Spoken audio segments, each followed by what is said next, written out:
Sylvia sat in the back of the sleek, black car, staring out of the window at the unfamiliar roads passing by. The gentle hum of the engine did little to calm her nerves as she approached her father's house, his mansion, the home that had once been a place of love, laughter, and the faint scent of expensive wine. Now, it was just a cold, imposing structure where her father's anger had driven her away years ago. She could still hear his cruel words echoing in her mind, words that had shattered her world. "You're nothing. Get out. I never want to see you again." Now, here she was, at the gates of that same house, hoping for a miracle, hoping that somehow, things could be different this time. Sylvia looked down at the paper bag in her hands, the cheap wrapping barely covering the precious bottle of wine inside. It was an expensive, rare bottle from a renowned winery, a gesture of love from her son. But as she stared at the paper bag, doubts crept into her mind. She didn't want to show off. She didn't want anyone to think she had come to flaunt her success. She had worked hard for everything, but the pride she felt in her achievements was nothing compared to the hurt she still felt from her family's rejection. She turned to the driver, her voice soft but clear. "Please drop me off at a little distance from the house," she asked politely. "I don't want anyone to see me arrive in this car. They might think I'm showing off." The driver nodded, clearly understanding her request. He had been with her for years, ever since she left her father's house, and he had seen the struggle that Sylvia had gone through to make a life for herself. He slowed the car and turned down a side street, keeping the mansion out of view. Sylvia gave him a small smile, a silent thank you for respecting her wishes. She got out of the car, taking one last look at the mansion that had been the scene of so much pain and turmoil. Her heart pounded as she walked the final stretch to the front door on foot, the weight of the bottle of wine feeling heavier with every step. She wanted so badly for this to be a peaceful visit, to show her father that she was not the failure he had always thought her to be. But deep down, she knew that even if she had the most expensive wine in the world, it wouldn't matter. Her father's disdain for her ran deep, and no amount of wealth could change that. When Sylvia finally reached the door and knocked, she felt a rush of fear wash over her. The silence that followed was deafening. She stood there, the cheap paper bag hanging limply in her hand, wondering if she had made a mistake. But then, the door creaked open, and there he was, her father. His presence alone made the air feel thick and suffocating. His eyes were cold, and as they locked with hers, his lips curled into a sneer. "What are you doing here?" he demanded, his voice harsh, filled with a bitterness that made Sylvia's heart ache. "I told you, I don't want to see you again." Sylvia swallowed the lump in her throat, but she refused to let herself break. This was her father, the man she had once loved and looked up to, but now, all she saw was a stranger, angry, bitter, and full of resentment. Before she could respond, her mother appeared behind him, a sad smile on her face. "Sylvia, dear," she whispered, her voice trembling. "You're here. I didn't know if I'd ever see you again." But her father didn't allow it. "Don't touch her," he barked, stepping forward to block his wife from any attempt at kindness. "You should be ashamed of yourself, bringing her back here. I told you I disowned her, and I meant it." Sylvia flinched at the venom in his voice. She had expected anger, yes, but hearing it directed at her so harshly felt like a knife twisting in her chest. Her sisters, Jane and Lola, emerged from the living room, their eyes immediately scanning her up and down. The mockery in their gaze was palpable, their faces twisting into expressions of disbelief. Well, Jane said, her voice dripping with sarcasm, "Look who finally decided to show up." How's the poor life, Sylvia? Still begging for scraps? Lola crossed her arms, a smirk playing on her lips. I can't believe you came here like this. After all these years, and this is how you show up? Walking on foot with a cheap gift. She glanced at the paper bag in Sylvia's hand and laughed loudly. Didn't even bother to wrap it properly, huh? Sylvia's face burned. She could feel the eyes of the guests who had gathered for her father's birthday staring at her. They were all well-dressed and well-to-do, their polite chatter filling the air as they watched the scene unfold. Jane and Lola stood proudly at their father's side, as if they had been there all along, as if they were the daughters he had always wanted. Her father's gaze flicked briefly to the cheap wrapping in Sylvia's hands, then back to her with disdain. What's this supposed to be? He sneered. You think a bottle of wine will buy your way back into my life? You think this thing can undo what you've done? Sylvia opened her mouth to speak, but Jane interrupted her, her voice loud enough for everyone to hear. Oh, you didn't bring anything fancy, did you? We thought maybe you'd come back with something impressive, but instead you bring this. How typical. She turned to the guests, rolling her eyes as if to dismiss Sylvia's presence entirely. Lola, not one to be outdone, joined in. I can't believe this. Do you really think father would want something like that? She mocked. Our husbands know what he likes. They know how to treat him. Look at the gift they brought. The guests murmured in agreement, nodding their heads at the sight of the fine wines and expensive gifts piled on the table. Sylvia's heart sank. How could she compete with that? She had nothing left to give but her own dignity, and even that was slipping away in the face of her father's cruelty. It was then that her father spoke again, his voice low and dangerous. You should have stayed away, Sylvia. You are nothing to me. Don't you dare think you can walk back into my life and expect anything to change. Before Sylvia could even respond, one of her sisters, Jane, spoke again, louder this time. Let's test it, she said with a malicious smile. Let's see if this wine is even worth anything. She turned to her husband, who was standing nearby, and whispered something in his ear. The man nodded and went to the counter, returning with a small, handheld scanner.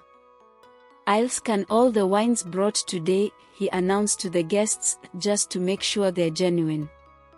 We wouldn't want any fakes, especially on Father's birthday. Sylvia's face turned pale as her father and sisters exchanged knowing glances. Her sisters went first, proudly presenting their bottles, which were scanned with ease.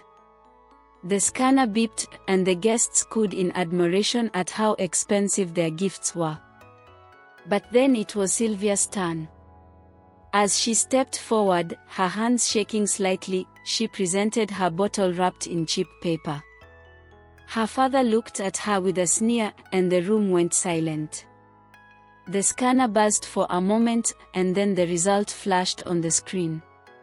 Sylvia's heart raced. The room fell into a stunned silence. The wine she had brought wasn't just expensive, it was one of the rarest bottles in the world, worth more than any of the other gifts combined. Gasps filled the room. Sylvia's father's face drained of color, his jaw tightening as he stared at the scanner, then back at his daughter. Sylvia's sisters stood frozen, their earlier mockery fading as they stared at the results. It was only then that Sylvia understood. The wine had been a symbol, a message to her father, to her family. No matter how much they tried to tear her down, she had made something of herself. And her success, her hard work, her sacrifices, were worth more than any of their shallow judgments. But would it be enough to heal the wounds of the past? The orange hues of the setting sun painted the walls of the grand living room, giving the illusion of warmth that was absent in the frigid atmosphere. Sylvia stood frozen in the center of the room, her world unraveling around her. Her father, Mr. Henry, towered over her, his face a mask of anger and disdain. His booming voice echoed, bouncing off the high ceilings and the polished marble floors. "You have brought shame to this family, Sylvia," he roared, his fist slamming down on the mahogany table. "Shame that I cannot and will not tolerate." Sylvia flinched at the sound, her arms tightening around the small bundle of clothes she held. Her knees felt weak, but she forced herself to stand upright. Her father's words cut through her like a blade, each one sharper than the last. She had always feared his anger, but this was different. This was final. "Father, please," she began, her voice trembling. "I don't even know how this happened." Enough," Mr. Henry bellowed, cutting her off. His eyes blazed with fury, and his words were venomous. "Don't insult my intelligence with your excuses. You are an adult, Sylvia, and you have disgraced not only yourself but this entire family." Sylvia's mother, a petite woman with a gentle demeanor, stood silently by the corner of the room. Her hands were clasped tightly in front of her, her face pale with worry. As Mr. Henry continued his tirade, she finally mustered the courage to step forward. "Henry," she said softly, her voice trembling but resolute, "she's our daughter.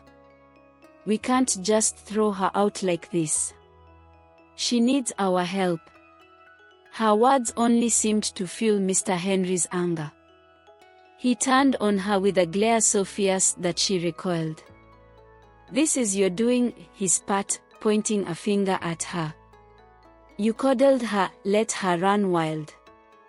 You failed as a mother, and now look at the result." Sylvia's mother flinched as though she had been struck. Tears welled in her eyes, but she said nothing more. The pain of her husband's words silenced her. Sylvia looked at her mother, her heart aching.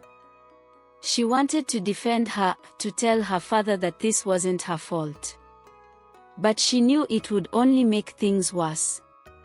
Her father's anger was like a storm, unpredictable and unstoppable.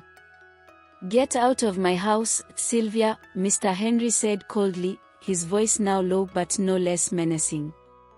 "You are no longer my daughter. You are dead to me." The words struck her like a physical blow. She felt as if the air had been knocked out of her lungs. Tears blurred her vision, but she refused to let them fall. She would not cry in front of him. "Father, please," she tried again, her voice breaking. "I'll do whatever it takes to make this right. Just give me a chance." "There is no making this right," he snapped. "You are a disgrace, and I will not have you taint this family any further. Now leave, and don't ever come back." Sylvia turned to her sisters, Jane and Lola, who were watching the scene unfold with expressions of smug satisfaction. They had always envied her, resented her for being their father's favorite. Now, they seemed to relish her downfall. "Don't look at us," Jane said with a sneer. "Father's right. You've brought this on yourself." Lola crossed her arms and smirked. "Maybe this will teach you some humility." Sylvia's chest tightened at their words. She had always tried to be kind to them, to bridge the gap between them despite their jealousy. But now, their hostility was laid bare, and it hurt more than she could have imagined. Her mother suddenly stepped forward, pressing a small envelope into Sylvia's hand. "Take this," she whispered urgently. "It's all I could gather. I wish I could do more." Sylvia looked at her mother, her vision blurred with tears. She could see the guilt and sorrow etched on her face, and it broke her heart. She nodded, her voice failing her. With a bundle of clothes in one hand and the envelope in the other, Sylvia turned toward the door. Each step felt heavier than the last, as though the weight of her father's rejection was pressing down on her shoulders. She paused at the threshold, glancing back one last time. Her father's back was turned, his posture rigid. Her mother stood in the corner, her shoulders shaking with silent sobs. Jane and Lola watched her with smug satisfaction, their arms crossed and their faces triumphant. Sylvia swallowed hard and stepped outside. The door slammed shut behind her, the sound reverberating through the night like a final punctuation mark on her exile. She stood there for a moment, clutching the envelope and the bundle of clothes, unsure of where to go or what to do. The mansion loomed behind her, a symbol of everything she had lost. She felt a pang of longing for the life she had once known, but she knew she could never go back. The sun had fully set now, and the streets were bathed in the soft glow of streetlights. Sylvia took a deep breath, steeling herself against the cold night air and the uncertainty of what lay ahead. She began to walk toward the bus station, her steps slow but determined. She didn't know where she was going, but she knew one thing: she would survive. For her unborn child, she would find a way to start over, no matter how difficult it might be. As she walked, she whispered a silent promise to herself. This isn't the end. I will make a life for my baby. I will give him everything I never had. And with that, Sylvia disappeared into the night, leaving behind the mansion, her family, and the life she had known. The bus ride to the new town felt like a journey into the unknown. Sylvia sat by the window, staring at the blur of landscapes rushing past. She clutched her small bundle of clothes tightly, her other hand resting protectively on her growing belly.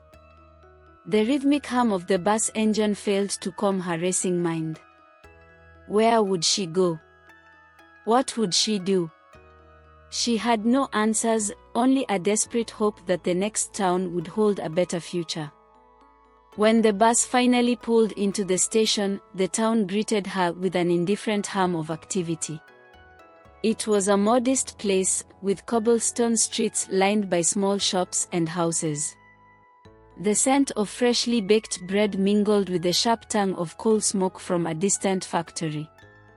Sylvia stepped off the bus, her legs stiff and her spirit weighed down. The air felt heavy with the enormity of her situation. She wandered the streets, her bundle of belongings clutched tightly, scanning for any sign of opportunity. A diner, a market, even a help-wanted poster, anything that could point her in a direction.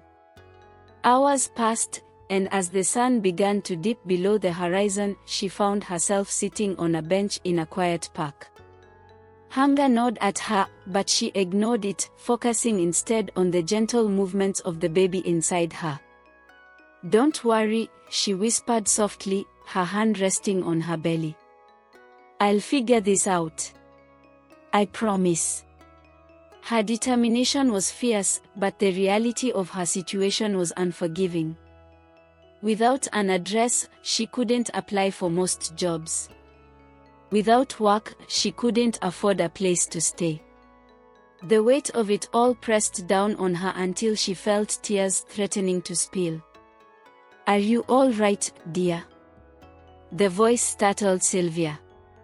She looked up to see an elderly woman with kind eyes and a warm smile standing in front of her. The woman wore a simple cardigan and a long skirt, her grey hair pulled back in a loose bun. Sylvia wiped her eyes quickly, embarrassed to have been caught crying. "I'm fine," she said, her voice wavering. The woman didn't press further. Instead, she sat down on the bench beside Sylvia. For a moment, they sat in silence, watching as the last rays of sunlight painted the park in hues of gold and amber. My name's Grace, the woman said after a while, turning to look at Sylvia. You seem like you've had a hard day. Sylvia hesitated, unsure if she could trust this stranger. But something about Grace's presence was disarming. She exhaled shakily and nodded. I'm Sylvia, she said. And yes, it's been difficult. Grace studied her for a moment, her gaze soft and understanding. Do you have a place to stay tonight? Sylvia's silence was answer enough. Well, Grace said, standing up and brushing imaginary dust from her skirt, you're coming home with me. Sylvia blinked, surprised by the woman's straightforwardness. I couldn't impose. Nonsense, Grace interrupted gently but firmly. You're not imposing. I've got a spare room and more food than I can eat by myself. You'd be doing me a favor by taking some of it off my hands. Sylvia opened her mouth to protest, but the words wouldn't come. Exhaustion, both physical and emotional, overtook her. She nodded, her gratitude spilling out in a simple, heartfelt thank you. The walk to Grace's house was short. The modest home was nestled at the end of a quiet street, its garden overflowing with wildflowers and herbs. Inside, the house was cozy, filled with the scent of lavender and the soft ticking of an old clock. You can stay here as long as you need, Grace said as she showed Sylvia to a small but comfortable bedroom. No strings attached. Just promise me one thing. Sylvia looked at her, waiting. Promise me you won't give up, Grace said, her voice firm but kind. Life can be hard, but it's also full of second chances. You've just got to keep going long enough to find them. Sylvia swallowed the lump in her throat and nodded. I promise. That night, as Sylvia lay on the soft bed, staring at the ceiling, she felt the first flicker of hope she'd had in weeks. Grace's kindness had reminded her that not everyone in the world was like her father, and maybe, just maybe, this new town would be the fresh start she needed. For the first time in a long time, Sylvia allowed herself to dream of a brighter future. The first morning in Grace's home was a stark contrast to Sylvia's recent life. She woke to the soft clinking of dishes and the comforting aroma of coffee wafting through the house. For a moment, she felt disoriented, her dreams blending with reality, but then she remembered the kind woman who had taken her in. Sylvia sat up, rubbing her swollen belly and feeling a sense of purpose beginning to stir. Today is the day I start rebuilding, she whispered to herself. She dressed in the cleanest clothes she had and made her way to the kitchen. Grace was already there, bustling around a small table set with warm bread, butter, and fruit. The older woman smiled warmly when she saw Sylvia. Good morning, dear. Did you sleep well? Yes, thank you, Sylvia replied, her voice filled with gratitude. You didn't have to do all this. Nonsense, Grace said, waving a hand dismissively. You're eating for 2, or should I say 3, judging by that belly of yours. Sit and eat. Sylvia couldn't suppress a small laugh, a sound she hadn't heard from herself in a long time. She sat down and ate slowly, savoring every bite. She told Grace about her plan to find work and save money for her baby, determined to stand on her own 2 feet. Grace listened patiently, her eyes twinkling with a mix of admiration and concern. That's a good plan, Sylvia. But you'll have to be patient with yourself. The world isn't always kind to women in your situation. Sylvia nodded, understanding the wisdom in Grace's words but refusing to let them dampen her resolve. I'll make it work, she said firmly. That day, Sylvia began her search for employment. She walked the streets of the small town, visiting every shop, diner, and business she could find. Her polite demeanor and determination impressed some employers, but as soon as they noticed her pregnancy, the tone of their conversations changed. "We'd love to help, but we need someone who can keep up with the physical demands of the job," one store owner explained apologetically. "We can't hire someone who might need maternity leave soon," another said bluntly. The rejections piled up, and Sylvia's feet grew sore from walking, but she didn't let herself cry. Instead, she focused on her promise to Grace and her unborn children. Returning home that evening, she found Grace sitting on the porch, knitting something colorful and soft. "How'd it go?" Grace asked without looking up. Sylvia sighed and shook her head. "No luck today.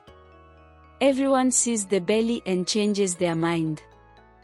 Grace set down her knitting and looked at Sylvia, her expression compassionate yet resolute. "It's their loss, Sylvia. You've got more strength and determination than half the people in this town. Keep at it. Someone will see that." Over the next few days, Grace began helping Sylvia brainstorm ways to earn money. Together, they considered every option, from selling baked goods to offering cleaning services. Grace also introduced Sylvia to a few locals, subtly advocating on her behalf. One afternoon, Sylvia found work as a part-time messenger for a local stationery store. It wasn't much, but it was a start. Her shifts were short, and the work was tiring, but every penny she earned brought her closer to her goal. Despite the challenges, Sylvia began to feel a sense of belonging in the small town. Grace's home became her sanctuary, a place where she could rest and regroup after the day's struggles. The older woman's unwavering support reminded Sylvia that she wasn't alone, even in the face of hardship. As her belly grew and her steps became slower, Sylvia found strength in Grace's presence and the thought of her future with her children. One evening, as they sat together in the cozy living room, Grace handed Sylvia a small, hand-knitted blanket. "It's for the baby," Grace said, her voice soft. "Or babies, if my hunch is correct." Sylvia held the blanket to her chest, her eyes brimming with tears. "Thank you, Grace. For everything." "You don't have to thank me, dear," Grace said, patting Sylvia's hand. "Just promise me you'll keep fighting. This world has a way of rewarding those who don't give up." That night, as Sylvia lay in bed with a blanket tucked beside her, she felt a newfound determination. She wasn't just fighting for herself anymore, she was fighting for her children and the life they deserved. The path ahead was uncertain, but Sylvia knew one thing for sure: she wouldn't let anything or anyone stand in the way of her dreams. The final months of Sylvia's pregnancy were a test of endurance and faith. Her belly had grown impossibly large, leading even Grace to wonder aloud if Sylvia might be carrying twins. The old woman's gentle jokes about needing more chairs at the table lightened Sylvia's spirits, but her exhaustion deepened with each passing day.